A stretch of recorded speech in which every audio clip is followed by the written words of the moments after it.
Well, for more on Egypt's election, Sahar Aziz, a professor of law and chancellor's social justice scholar at Rutgers University Law School, joins us now live from New York. Welcome. Thank you. So let's start with the economy. What have been the top issues for voters this election cycle? Well, inflation has been at around 30% for the last 4 to 5 years, and Sisi keeps promising that the economy will get better, and it has not gotten better.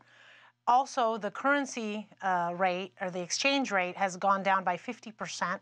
So it used to be around 8 to 10 pounds per dollar. Now it is 18, sometimes as high as 20 pounds per dollar. So that means that Egyptian savings accounts have been shrunk in half, and their salaries, the value of what they can buy, has been shrunk in half in a country where there's a trade deficit in favor of imports. Now, we saw that President El-Sisi has led massive national economic projects and reformed the subsidy system to decrease budget deficit and really trying to attract investors. But how have those initiatives paid off?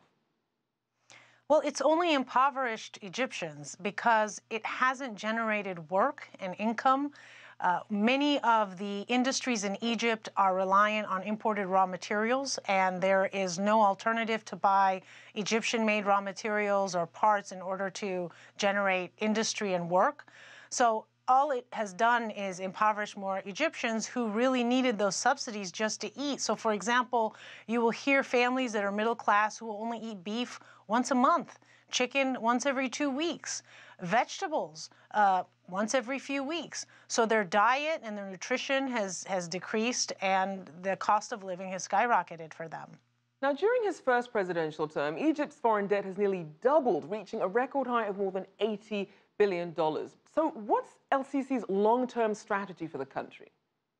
Well, he's been investing in these mega projects like the expansion of the Suez Canal. He wants to build a new capital in the desert called, New Cairo City, and other mega projects. There's now something in the pipeline in Sinai with Saudi Arabia. And Egyptians, I think many of them are cynical because they're worried that there hasn't been enough feasibility studies to ensure that there will actually be a return on these investments. And foreign investment has not increased. So Egyptians are waiting. They don't have much of an alternative politically by design. Sisi made sure that there would be no real competitor in the election. So they're stuck with him for at least another 4 years, possibly even longer, because there are rumors that he may try to change the constitution to either lift term limits altogether or to extend the 2-term limit to indefinite or 3, 4 more. So as we look at the very limited opposing candidate field, we have Musa. He's relatively unknown. Can we expect any sort of role for him in government going forward? Perhaps. He certainly is playing, the good soldier. He's a member of the Weft Party. He supported Abdel Fattah al-Sisi before he put in his own candidacy hours before the deadline. So he's clearly doing the bidding of the current regime. Whether or not he's rewarded, one doesn't know, although these days it's very dangerous to work with the Sisi regime, because if there's any sense that you are dissenting or not blindly obedient, you can find yourself in jail, as we're seeing with Hisham Geneina, who was the anti-corruption czar, who, Sisi changed the law in order to fire him. He was like an inspector general. He's a judge, an appellate judge, and now he's finding himself in military court, in a military jail where his health is deteriorating and he barely has access to his counsel or his family.